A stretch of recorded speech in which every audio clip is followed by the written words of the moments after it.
Hey guys, welcome back. Now this video is either going to start very well or very bad, because we've got a nice little tool come in the post from rotarycompressiontester.com, and in here we have one of their nice compression testing tools, and over there we have an RX8.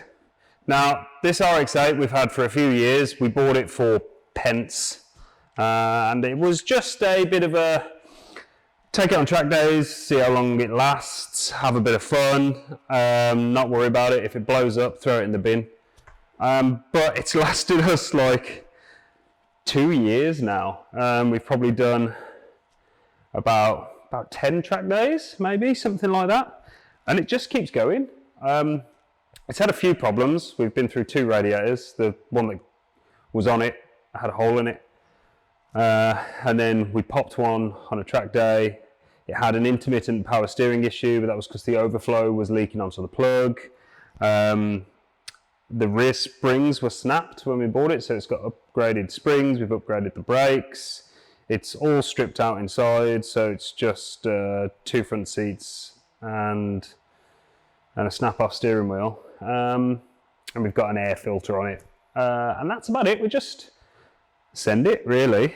It doesn't matter if you crash it or it blows up, but it keeps going.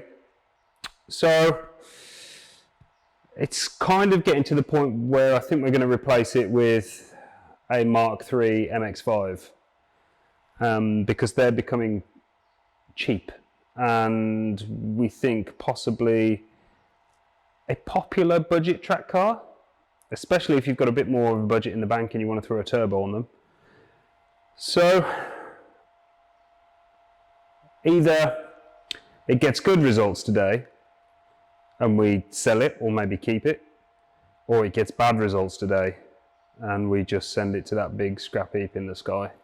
We're not sure. So first thing we've got to do is get the door open so we don't die of fumes, let it warm up, and then we'll give her a quick compression test. So let's get stuck in.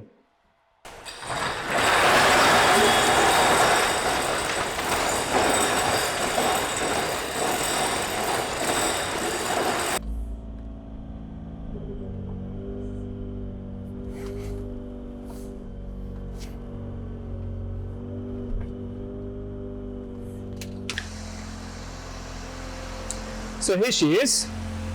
It's the weather has not been this car's friend. It's everything's a little bit rusty, but it keeps running.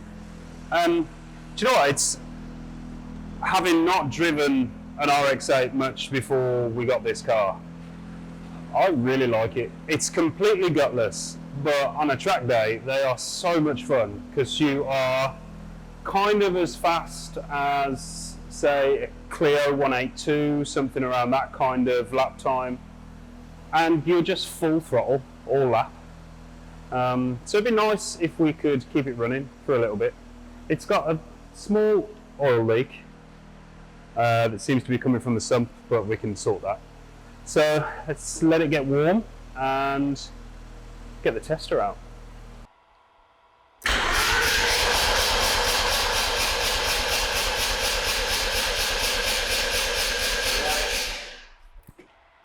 Oh dear. Well, let's check the back.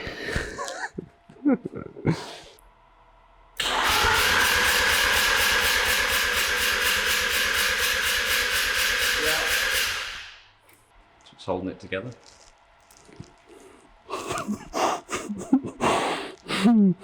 Excellent.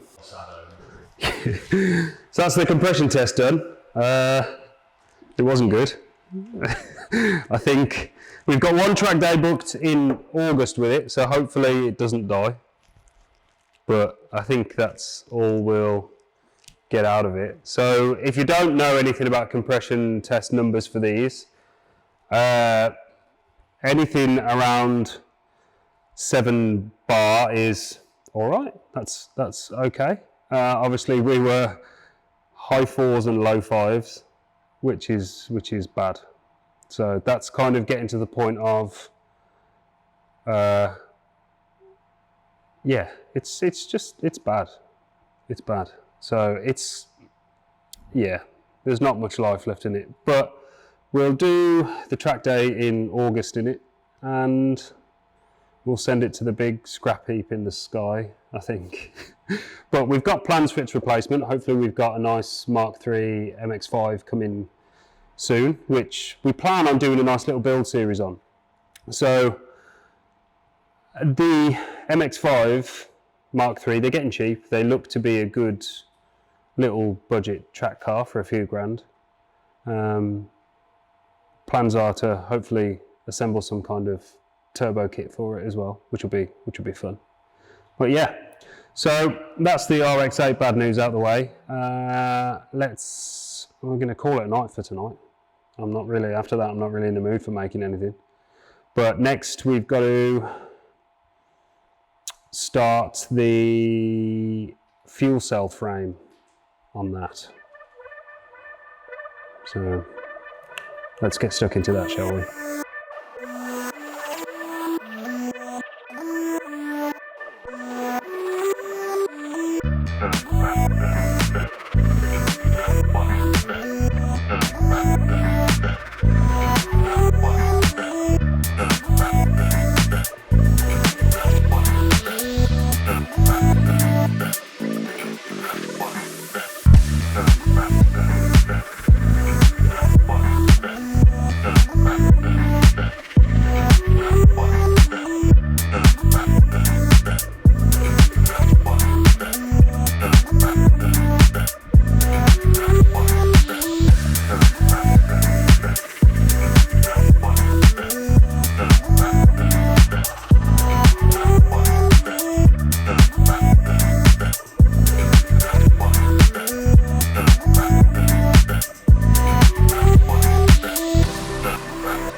So that's going to be it for this video.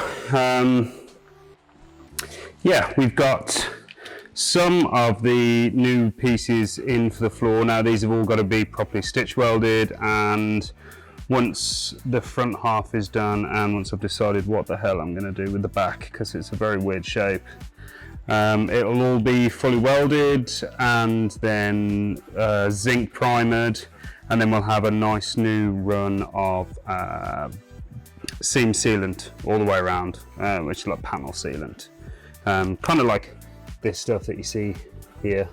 But there's still a lot of repairs to do on this floor, like these old rib nuts. These need to come out and be welded up. There's some old holes in the floor here, which I don't know if you can see. There you go. Some holes in the floor here from the previous weld cage. They've got to be cleaned up so that the floor is in a half decent condition. It's going to get covered anyway, but we want to make sure that it's nice. But also, before we go, next addition to the toolkit is this nice swaging machine. Now I've given it a nice little test, and very soon we will be able to do brake hoses. I've got these fittings from another manufacturer just to test out the machine, but it worked perfect, really nice. So at some point in the near future, we will have all the hose and all the fittings, probably just in AN3 and metric, because they're the most popular ones. So yeah, look out for those coming to the website soon. But I'm not entirely sure how long this video is going to be, because it's been filmed over like 2 weeks, and I'm not entirely sure. I can't remember what I filmed now. But yeah, I'm sure as the videos go on, I'll get into a bit more of a system. So apologies if this one's a little scattered, but thanks for watching. Like, comment. I'm not quite sure what to comment. Comment what colour we should paint this once it's done. I have a colour in mind, but comment what colour you think we should paint it. And see you in the next one.